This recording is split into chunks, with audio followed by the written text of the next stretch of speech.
Well, we're out here visiting our pollinator field. This is 16 acres of wildflowers and native grasses. They're all perennials. We planted them five years ago in early in the spring. I think it was beginning of June.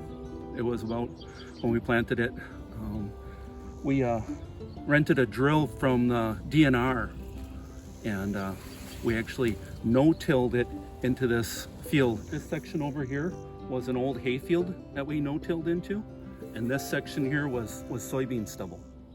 We killed all the vegetation before we planted it no-tilled, but when we did that, it pretty well took care of anything that was alive at the point of planting. And then we didn't fertilize it at all because the soil had plenty of nutrients. We did soil testing and all that to make sure that it had what it needed. And then we went out and started planting. We have an early season here where you see it kind of all nice blossoming. And then we have a mid-season, and then we have a late season further to the back.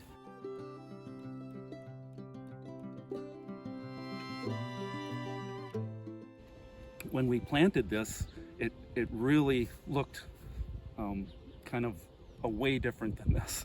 When the first year, all that came up was weeds.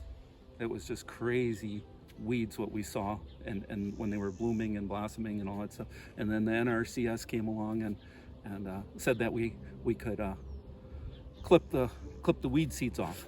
We clipped it at a certain height so we didn't touch the new plants that were first growing, and then later in the season we clipped it at a higher height to make sure that we didn't get any weed generation into the mix. And they allowed us to do that for 2 years to clip it to make sure that the weeds got knocked down and didn't take over the new flowers and grasses, because a lot of these plants out here actually take years to develop their root system and to actually flower. So now at 5 years we get to see most of the flowering and what happens with the grasses.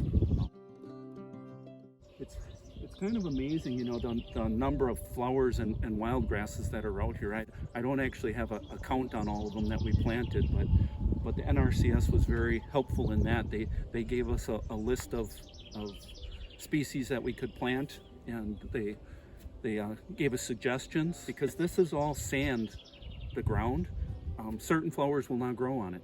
So we chose certain flowers that'll grow better on drier areas, and then we have down on the south side down there by the woods, it's more swampy, so we chose plants that thrive well with more moisture. I suggest to anybody, if they have any questions about wanting to plant just a small, you know, area in their backyard to a large area as this, you know, to start making some calls and get them involved with you and see how they can help you. I mean, you don't have to do a contract with them to get information.